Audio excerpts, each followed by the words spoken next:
독해력 67번 설명하도록 하겠습니다. 19세기 중엽 서양 열강이 접근해오자 양반 유생들은 서양 문물의 수용을 거부하고 성리학적 질서를 지키려는 위정 척사 운동을 전개했다. 위정 뭐예요? 정치, 우리의 어떤 정치를 보호하고 척사, 서양을 나쁜 것들을 물리치자 이런 겁니다. 그죠? 흥성대원군이 집권 당시 프랑스와 미국의 수교를 요구하며 침략해오자 이항로가 와 기정진은 척화 주전론을 주장하며 척화 평화를 배척하고 주전 전쟁을 이렇게 해야 한다를 주장했다라는 겁니다. 그러니까 한자에 대한 내용을 조금 알면 뭐 저기 텍스트에 대한 이해가 조금 오르죠, 그죠?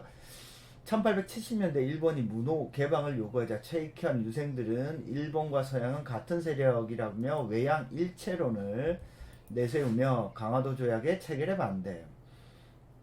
결국에는 지금 이 일본 서양의 어떤 외집단의 침략을 어떻게 한 거예요? 내집단에 똘똘 뭉쳐서 저항하는 어떤 내용이 담겨 있네요, 그죠? 그래서 어떤 문화나 어떤 역사든 자신의 어떤 내 집단을 지키려고 하는 경향이 없는 민족, 문화는 없어요. 그러면은 문화가 만들어지지가 않아요. 그러니까 내 집단으로서 어때? 조선의 질서, 성리학적 질서를 지키려고 하고 그 과정에서 뭘 반대하려고 하는 거예요? 그 과정에서 서양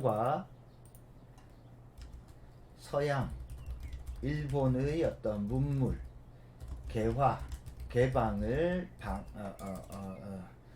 방지, 막으려는 거죠. 그러니까 역사적으로 보면 뭐 흥선대원군이 우리 어떤 조선의 진보를 가로막은 거 아니냐 뭐 그렇게 볼 수는 있겠지만 당시에 만약에 여러분들이 살았다라고 하면 어떻게 생각해? 당시에 여러분들이 조선을 움직이는 지식인이다 라고 생각을 해봐. 무조건적으로 개방하기도 어렵고 무조건적으로 이렇게 거부하기도 어려울 겁니다. 그래서 어찌됐건 이 시대는 조선 말기 이 개화기의 시대는 어찌됐건 혼란스러울 수밖에 없는 상황이에요. 그 혼란의 기원은 어찌됐건 외부로부터 온 것이 크고 내부로는 어떤 세계사적 흐름에 못 따라간 것도 큰 거죠. 실제로 그래서 서양과 세계를 막 경험한 홍대영이라든지 이런 사람들이 조선 후기에 정책이라든지 이런 것들을 개혁적으로 많이 바꾸려고 하는데 막상 그게 적극적으로 도입이 되지 못했어요. 그래서 이런 어떤 시대적인 한계도 어찌됐건 있죠. 자, 67번 설명은 여기서 마치도록 하겠습니다.